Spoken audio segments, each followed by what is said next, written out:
ठीक है। अब इसमें एरे में आपको क्या करना होगा, ये देखिए, ये वाला आप ऊपर वाला जो आपको नजर आ रहा है सिंटेक्स, ये भी करेक्ट सिंटेक्स है, ये देखिए, ठीक है। अच्छा, console log dot array one, array को हमने वन इंडेक्स करवा दिया, ठीक है। तो वन इंडेक्स पे, इसे वन इंडेक्स पे क्या है, क्या वैल्यू आएगी? 6। 6 एग्जैक्टली। अच्छा, दूसरा जो है वो एरे का, ये देखिए सिंटेक्स, ये वाला सिंटेक्स क्या कहलाता है निर्मा, क्या बताएंगे आप?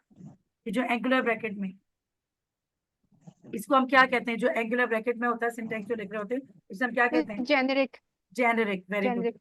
बिल्कुल। तो ये जेनरिक वाला अगर ऐसे लिखा हुआ है ना आपके पास, ये एरे और जेनरिक में नंबर ऑफ 1 2 3, तो वो भी बिल्कुल ठीक होगा, करेक्ट सिंटेक्स होगा। तो करेक्ट कर दीजिएगा। उसके बाद ये लिखा हुआ है कि थ्री, एरे 3 नंबर, और उसके बाद आपके पास एम्प्टी एरे है, तो वो भी करेक्ट सिंटेक्स होगा, वो एम्प्टी एरे का होगा। और से देखिए। अच्छा, कहाँ गया? ठीक है। लेकिन अगर ये वाला है, तो ये वाला है एरे, उसके बाद लिखा हुआ है न्यू नंबर एरे, तो यहाँ पर देखें आपको एरर दे रहा है, तो ये एरर होगा। यानी कि आपके पास मल्टीपल चॉइस होती है, तो इसको छोड़ के बाकी आप चूज कर लीजिएगा, सारे बिल्कुल करेक्ट सेंटेंस सिंटेक्स हैं। और यहाँ पर भी ये बिल्कुल करेक्ट है, आपने एम्प्टी एरे लिया और उसके अंदर आपने क्या किया, एरे के अंदर पुश करवा दिया 1 2 3 4, तो डायनेमिकली आप क्या ऐड करवा रहे हैं, आप इसके अंदर पुश करवा रहे हैं 1 2 3 4 को एम्प्टी एरे में पुश करवा रहे हैं, तो ये सिंटेक्स भी बिल्कुल ठीक है। तो इसके अंदर मल्टीपल चॉइस में क्या होगा, ये वाला 1 2 3 और 5 जो होगा बिल्कुल करेक्ट होगा। और जो जो ये वाला 4 वाला जो एरर है वो एरर आएगा, ये करेक्ट सिंटेक्स नहीं होगा, तो आप इसको चूज नहीं करेंगे। Is that clear? मैम ये वर्ड जी, न्यू की वजह से एरर आया है या नंबर की वजह से?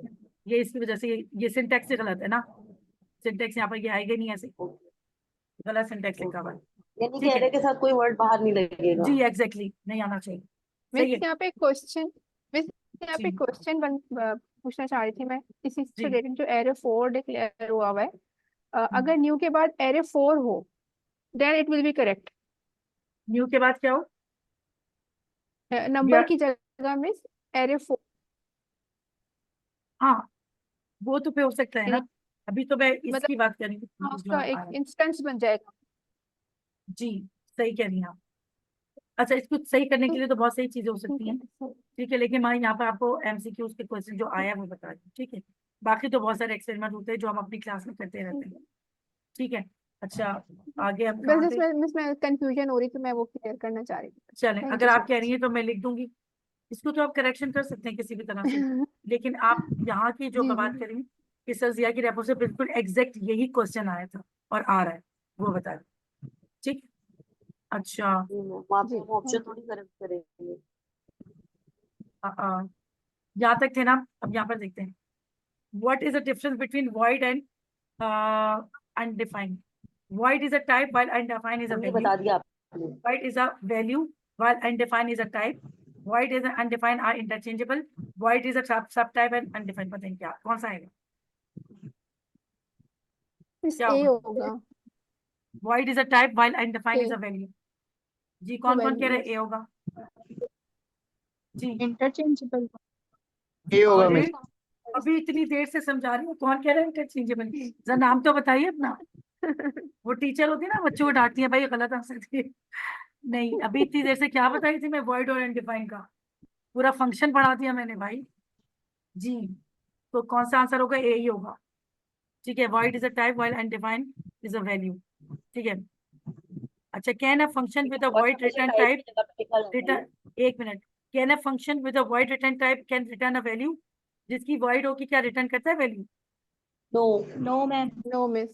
No, it can not return a value. ठीक है, सही,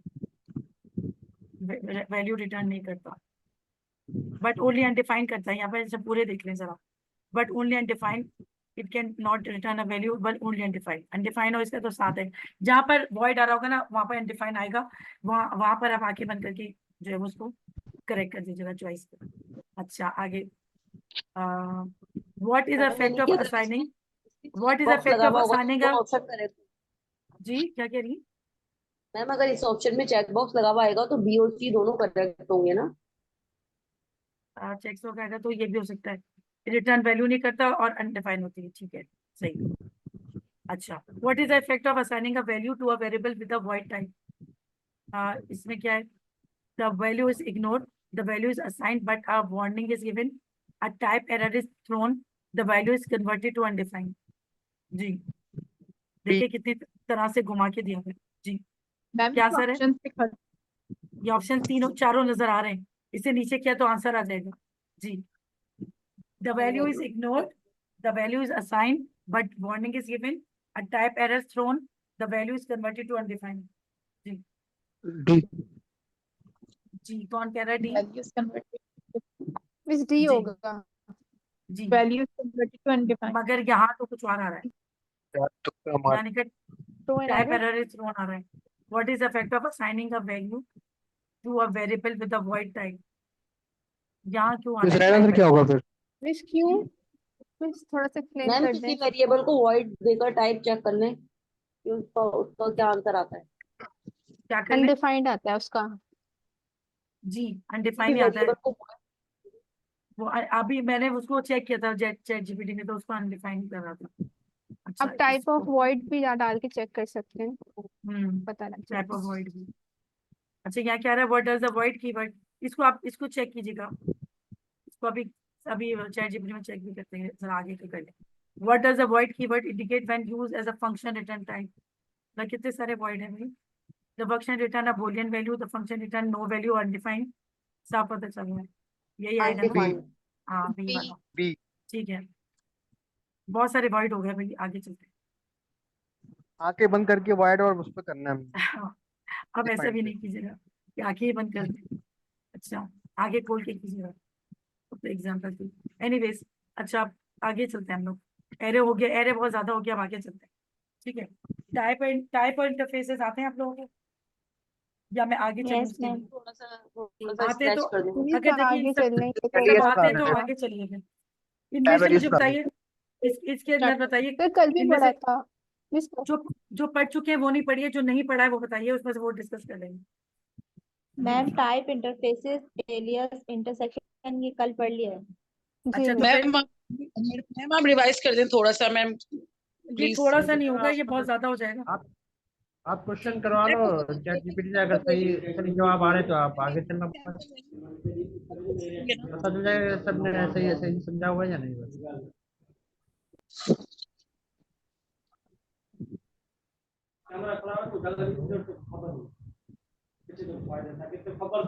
जी आवाजें आ रही हैं, ये जरा माइक बंद कर लीजिए, ये भी रिकॉर्ड हो रही है, ये भी अभी जूम पे रिकॉर्ड हो रही है। स्ट्रक्चर टाइपिंग बता दूं, स्ट्रक्चर टाइपिंग सबको आती है? जी मिस ये भी कल चलो हुआ था। यस मैम स्ट्रक्चर ये करा आती है। देंगे। जी बताइए, यस स्ट्रक्चर मैम टाइपिंग कल हुई थी ये। ये कर लिया आप लोगों ने?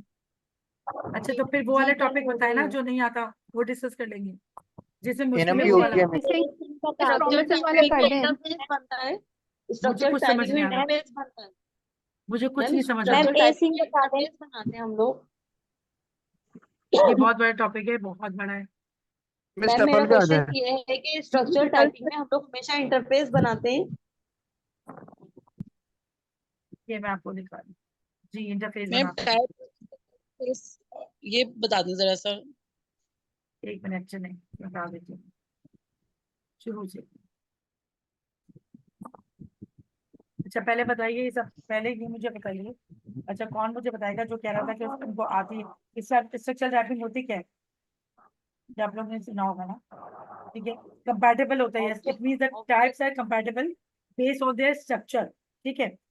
The properties and method they contain rather their typing, यानी इसमें क्या होता है, हमें प्रॉपर्टीज को मैच कर रहे होते हैं। इसका इंटरफेस का नेम या ऑब्जेक्ट का नेम कुछ भी हो सकता है, लेकिन हम इसमें क्या करते हैं, कंपैटिबल क्या कर रहे होते हैं प्रॉपर्टीज पे, यानी आपका जो भी इंटरफेस है उसकी प्रॉपर्टीज जो है वो कंपैटिबल होनी चाहिए। तो इससे क्या होता है कि हमारा जो ऑब्जेक्ट होता है या जो भी हम कर रहे होते हैं वो उसका कोड काफी मेंटेनेबल होता है और यूजफुल होता है, ठीक है। इसमें क्या किया है देखिए, सबसे पहले मैं इंटरफेस एक बनाया बॉल का, ठीक है, उसका डायमीटर दे दिए नंबर। दूसरा इंटरफेस बनाया स्फेयर, उसका भी डायमीटर दे दिया नंबर। दोनों का नेम अलग है, ठीक है, जो टाइप इंटरफेस बनाए, लेकिन इसके जो प्रॉपर्टीज सेम है, ठीक है। तो अब हमने क्या किया, लेड बॉल, इसका हमने बॉल का इंटरफेस लिया, उसका डायमीटर 10 कर दिया, और स्फेयर जो है वो स्फेयर लिया, लेड स्फेयर, और ये वाला जो स्फेयर है ना इंटरफेस, ये वाला ये लिख लिया, ये कैपिटल लेटर से लिखते हैं हम स्फेयर, ये करके इज इक्वल टू डायमीटर हमने 20 कर दिया। अब क्या है देखें इसके अंदर चेंजेस क्या है, इसमें इंटरफेस के नेम भी चेंज है और इसके अंदर जो वैल्यू दी हुई है हमने ना डायमीटर की वो भी चेंज है, लेकिन फिर भी एक दूसरे से कंपैटिबल है। क्यों कंपैटिबल है? क्योंकि इनका जो स्ट्रक्चर है ना या इनकी जो प्रॉपर्टीज है वो एक दूसरे से कंपैटिबल है।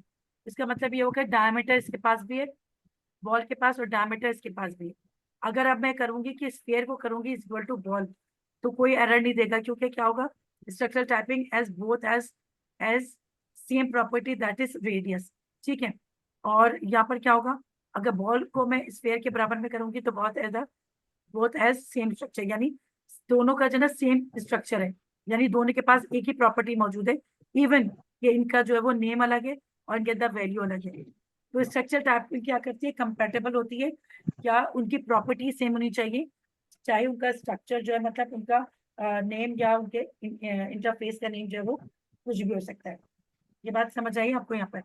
लेकिन अगर हम एडिशनल प्रॉपर्टीज इसके अंदर डालेंगे, फॉर सपोज ये सर की रेपो वाला ही है, हमने ट्यूब का एक इंटरफेस बनाया और उसका डायमीटर हमने रखा उसका जो है वो टाइप नंबर और लेंथ जो है वो नंबर, ठीक है। एक हमने ऐड कर दिया लेंथ को, ठीक है।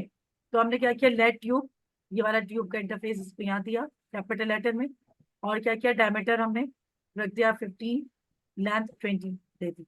अब हम क्या कर रहे हैं, अब हमने क्या किया स्फीयर को बराबर किया ट्यूब के, तो हमारे पास कोई एरर नहीं आ रहा। क्यों नहीं आएगा, कौन बताएगा मुझे? Sphere is equal to tube. जी मैम स्फेयर की सारी प्रॉपर्टीज ट्यूब में मौजूद है। एग्जैक्टली स्फीयर की जो प्रॉपर्टी है वो ट्यूब में मौजूद है, यानी वो जो स्फीयर के अंदर डायमीटर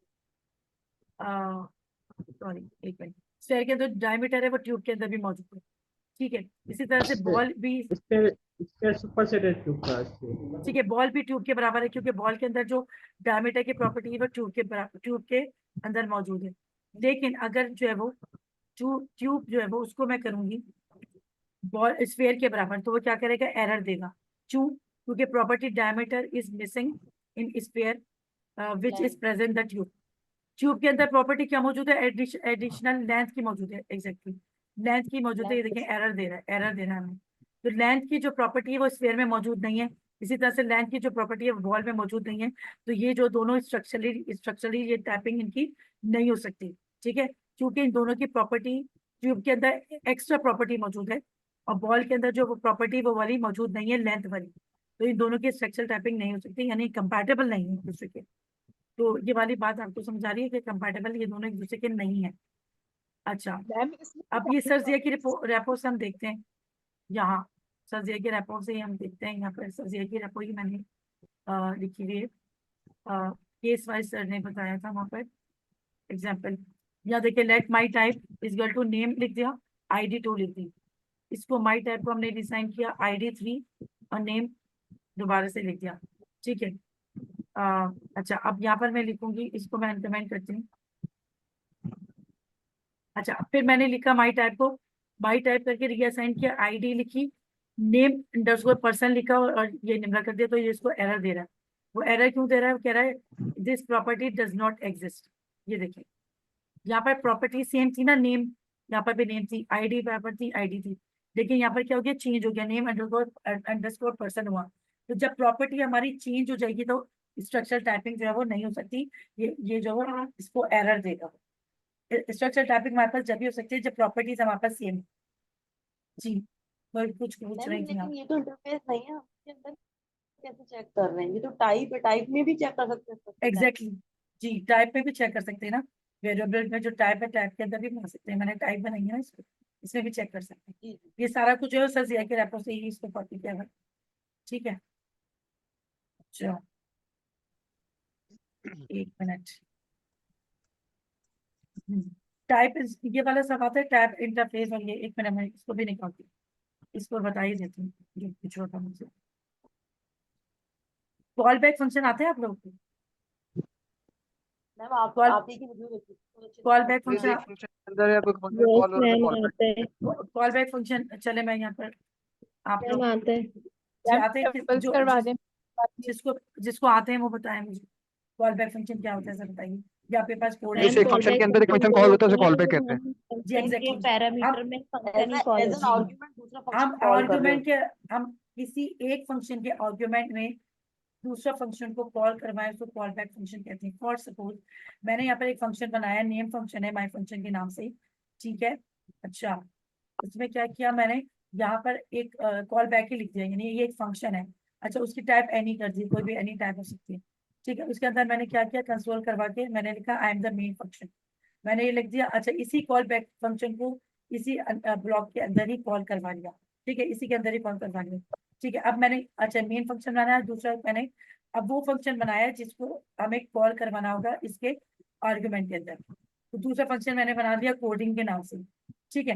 कोडिंग के नाम से बनाया, इसके अंदर कोई पैरामीटर नहीं दिया, हम रिटर्न कुछ नहीं करवा रहे। मैंने इसके अंदर लिख दिया I am call back function, ठीक है। कॉल बैक फंक्शन इसको लिखा। उसके बाद हमने क्या किया, अब हमने जो मेन फंक्शन है ना, उसको जब हम रिटर्न करवाएंगे तो मेन फंक्शन के जो आर्ग्यूमेंट में हम कौन सा फंक्शन दे रहे हैं, ये वाला कॉल बैक फंक्शन दे रहे हैं, ये दे रहे हैं कोडिंग। कोडिंग का जो कॉल बैक फंक्शन जब हम ये दे रहे हैं तो हमारे पास क्या वैल्यू रिटर्न होकर आएगी। अगर मैं इसको कंसोल करवाऊं तो हमारे पास क्या आएगा, क्या चलेगा जी बताइए। बस आ आई रहा एम अ है कॉल बैक फंक्शन। मैम दोनों फंक्शन का कोड चलेगा। जी एग्जैक्टली। लेकिन दोनों पहले कौन सा चलेगा बाद में मेन कौन भी सा चलेगा? मेन फंक्शन भी चलेगा और क्या चलेगा हमारे पास, कॉल बैक भी चलेगा। पेरेंट फंक्शन और कॉल बैक फंक्शन दोनों चलेंगे। जी एग्जैक्टली। उसको मैंने मेन कहा है, वो पेरेंट फंक्शन भी हो सकता है और दूसरा उसे चाइल्ड फंक्शन भी कह सकते हैं, ठीक है। जी मैम। एक मिनट, CLS। अब ये सारे के सारे ही चलेंगे क्योंकि अब अनकमेंट नहीं चलेगा। आपको and and node main dot GS, ठीक है, चल जाए सब। मेन की फाइल में ही ना,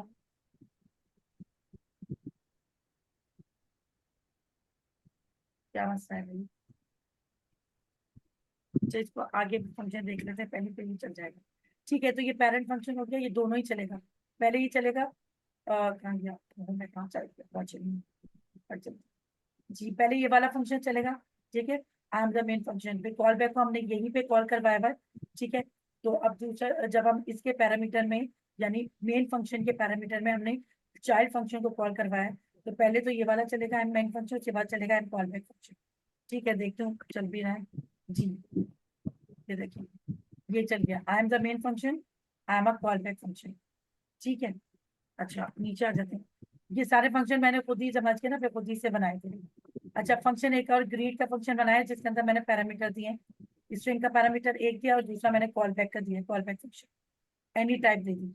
अब हमने कंसोल क्या करवाया, हेलो और नेम लेकर कंसोल करवा दिया, इस कॉल बैक को यहीं पे हमने कॉल करवा दिया, ठीक है। अच्छा, दूसरा हमने चाइल्ड फंक्शन बनाया, ये तो मेन फंक्शन हो गया। अब हमने चाइल्ड फंक्शन बनाया है, वो वाला फंक्शन बनाया है जिसको हमें इसके आर्गुमेंट में क्या करवाना है, कॉल करवाना है, ठीक है। तो आप पास करवाना है, तो यानी मैंने बाई ग्रीटिंग के नाम से बनाया फंक्शन, इसको कुछ रिटर्न नहीं करवाया, सिर्फ मैसेज दे दिया you will pass the test with flying colour, ठीक है। और मैंने अब क्या किया, ग्रीट करके यहाँ मुझे दो पैरामीटर देने, कौन सा, एक ये वाला पैरामीटर और एक जो है वो मुझे फंक्शन जो ये वाला फंक्शन है उसको कॉल करवाना है, कॉल बैक फंक्शन को। जब मैंने इसको करवाया, अब सीन लिखिए और माइग्रेटिंग, तो हमारे पास क्या आया है, ये क्या आ गया, हेलो अफशीन, ठीक है। यहाँ पर ऊपर जो था हेलो था ना, ठीक है, हेलो, और यहाँ पर था, उसके बाद क्या है नीचे, यहाँ पर आया you will pass the test with flying colour, तो हमारे पास दोनों आ गए, ऊपर वाला भी आ गया हेलो अफशीन और नीचे वाला भी आ गया जो उसका पेरेंट चाइल्ड फंक्शन था, वो क्या था, you will pass the test with flying colours, ठीक है। तो ये डिफरेंट एग्जाम्पल है कॉल बैक फंक्शन की, इसकी मैंने एक वीडियो भी बनाई है, अगर आपको नहीं और भी समझ आए तो उससे भी समझ आ सकता है, वैसे तो इतना मुश्किल नहीं है, आसान इसमें है। मेन फंक्शन में वो करवाना बहुत इंपॉर्टेंट पॉइंट है। असल चीज ये है। अच्छा, आप ये देखें, ये वाला पेरेंट फंक्शन जो सर ने बनाया था, हमें सर मुबशिर की वीडियो का वाला जो था वो बता रहे हैं, पेरेंट फंक्शन कह रहा। अब हमने एक फंक्शन बनाया है, ये वाला कौन सा फंक्शन नजर आ रहा है आपको, मैंने कहा था ना यूज करते हैं एरो हम, function. Exactly. Arrow function. Arrow function है, ये कुछ भी रिटर्न नहीं एरो करा तो हमने, एग्जैक्टली एरो Void, फंक्शन है, void. ये कुछ भी रिटर्न नहीं करा तो इसको हमने वॉइड लिख दिया यहाँ पर, सही है। कंसोल करवा रहे हैं तो मैंने लिख दिया आई एम पेरेंट फंक्शन और फिर यहीं पे हमने कॉल बैक करनी थी इसको, ठीक है। अच्छा, दूसरा फंक्शन चाइल्ड फंक्शन बना लिया हमने। वो वाला चाइल्ड फंक्शन है वो क्या कह रहा है, I am a call back function में कॉल बैक फंक्शन है। फिर हमने क्या किया, ये जो पेरेंट फंक्शन है ना, इसके ही आर्ग्यूमेंट में चाइल्ड फंक्शन को हमने कॉल करवा लिया। तो हमारे पास आंसर में क्या आएगा, आंसर में क्या आएगा, I am a parent function, I am a call back function, ये वाला आ जाएगा, दोनों आएंगे हमारे पास। ठीक है। यहाँ पर हमने पिज्जा का फंक्शन बनाया, हमने एक पिज्जा ऑर्डर किया, ठीक है, उसमें हमने कॉल बैक फंक्शन दे दिया। पिज्जा हैज बीन ऑर्डर किया, इस कॉल बैक फंक्शन को कॉल करवा दिया। फिर हमने एक फंक्शन बनाया प्रिपेयर्ड पिज्जा का, pizza has been prepared, prepared हो गया इसको। ठीक है। अब हमने क्या किया, इसको ठीक है। अच्छा, एक और फंक्शन इसके अंदर बनाया डिलीवर पिज्जा का भी, पिज्जा हैज बीन डिलीवर। अब मैंने क्या किया, ऑर्डर पिज्जा करके जो मेन फंक्शन था ना ऑर्डर पिज्जा वाला, ये वाला, ये ऑर्डर पिज्जा, उसके अंदर पहले मैंने कॉल एक बैक फंक्शन का मकसद दरअसल हमें एसिंक्रोनस करना होता है ना कोड को। जी, सिंक्रोनस और एसिंक्रोनस दोनों में यूज होता है कॉल बैक। सिंक्रोनस में भी यूज होता है और एसिंक्रोनस में भी होता है। अच्छा, एसिंक्रोनस में जो कॉल बैक यूज करते हैं ना बार बार, वो भी मैं दिखाती हूँ, तो वो क्या बना देता है, कॉल बैक हेल बना देता है। और कॉल बैक हेल हेल जो होता है उससे बचने के लिए हमें क्या करना पड़ता है, उससे बचने के लिए हमें जो है प्रोमिसेस का यूज करना पड़ता है, जो हम प्रोमिसेस यूज करते हैं और एसिंग अवेट यूज कर रहे होते हैं। तो हम प्रोमिसेस यूज करते हैं, एसिंग अवेट यूज करते हैं। एक मिनट इसको खोलना पड़ेगा मुझे, एसिंग फंक्शन।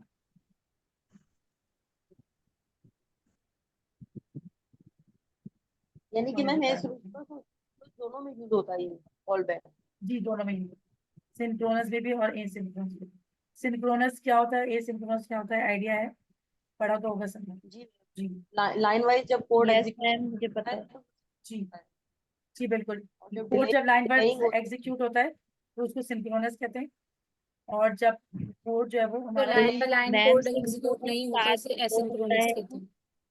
क्या मैम सिंक्रोनस टास्क वो होता है जो टाइम पे एग्जीक्यूट हो जाए, और जो थोड़ा टाइम ले डिले करे तो वो एसिंक्रोनस फंक्शन। जी एग्जैक्टली। और जो हमारा जो कोड लाइन बाय लाइन जो मूव कर रहा होता है ना सिंक्रोनस वाइज, यानी कि हमारा कोड जो जावास्क्रिप्ट है वो क्या करता है, टॉप टू बॉटम और लेफ्ट टू राइट। एग्जीक्यूट होता है। जी, तो ये रहा। सही। अच्छा, यहाँ पर मैंने ये इस्तेमाल किया हुआ। अच्छा, मैं इसके नीचे ही आपको थोड़ा सा बता देती हूँ। ठीक है, फॉर सपोज। इस हेल को देख के तो चक्कर आने लग जाते हैं, जी जितने भी चलो लिखा है। जूम करते हैं। जी, कॉल बैक है, यहाँ देखिए, ये तो छोटा सा है ना, ये आपको नजर आ रहा होगा, इसको एक मिनट में इसको जूम कर दूँ। हाँ, मैम ये तो नहीं आएगा।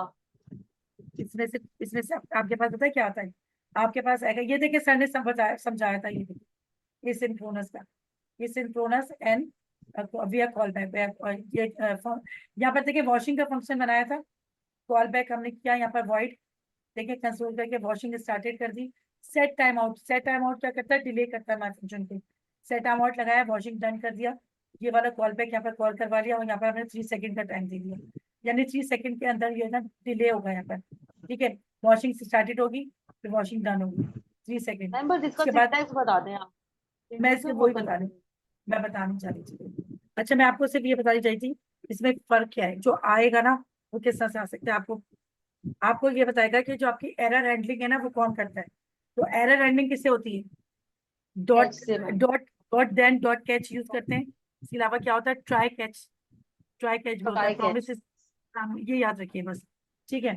अच्छा ट्राई में मैम रिजॉल्व वाला कोड होता है एग्जीक्यूट, और जी कैच में जो है ना exactly, error catch. Dot then में रिजॉल्व होता है, डॉट कैच में क्या होता है, एरर आता है, कंसोल डॉट लॉग 1। ठीक है। अच्छा, यहाँ जो है वो सिंक्रोनस बिहेवियर। अच्छा, इसके अलावा भी एक और चीज होती है, मुझे ये बताइए आप लोगों को कॉल स्टैक वगैरह का आइडिया है, इवेंट लूप, कॉल स्टैक, ये सब क्या होता है। जी नेम इज जी। अच्छा, मैं बता दूँ। अच्छा, स्टैक तो मैम अभी ये पैरेलल देखें, आपका जो कोड एग्जीक्यूट हो रहा होता है उसको कहते हैं ना। जी ये देखें, सबसे पहले तो ये ना हमारा कोड जो है ये इस सिंक्रोनस वे में कर रहा है, ये मैंने 1 का 2 कर देती हूँ, इसको मैं कर देती हूँ 3। ठीक है। अच्छा, सबसे पहले तो क्या है, ये वाला कोड हमारा, ये अगर जब रन करेगा तो साथ साथ करेगा, सिंक्रोनस वे में करेगा, पहले ये वाला रीड करेगा 1 फिर 2 और फिर उसके बाद जाके 3 हो जाएगा। सही है। लेकिन अगर इसके अंदर जो है मैं कुछ बना देती हूँ सेट टाइम आउट, डिले करवाती हूँ कोई भी फंक्शन। अच्छा, इसमें सेट टाइम आउट कहाँ होता है, देखें हम कोई भी डेटा जो ले रहा होता है ना, किसी एपीआई से ले रहे होते हैं कोई भी डेटा।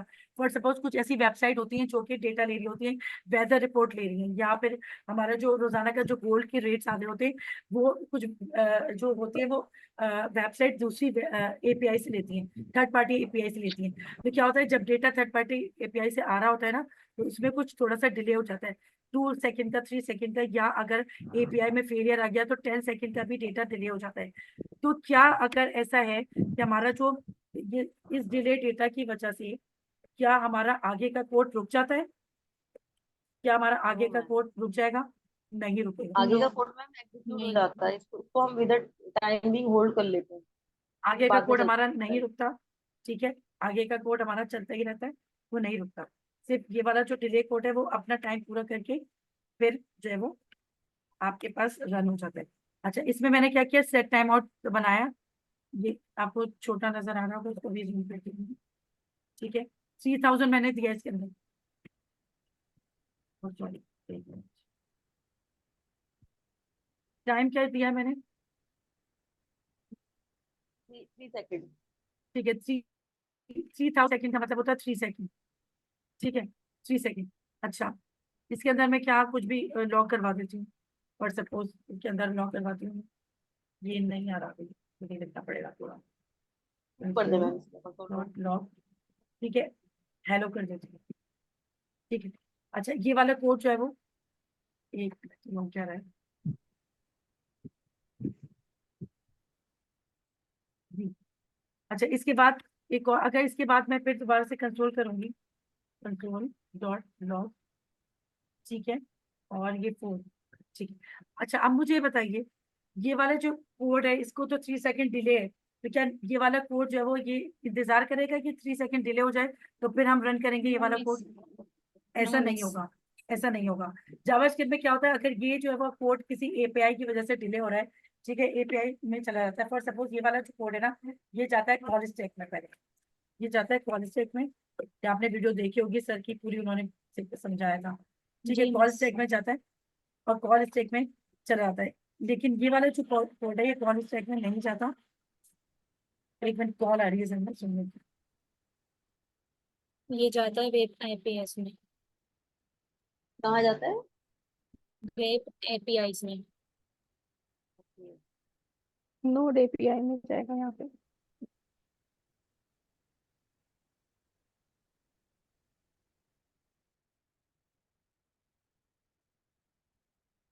जी बस, इसको अभी याद तक रखते हैं। ठीक है, ये वाली जो है ये कॉल स्टैक में जाता है, ये कहाँ जाएगा?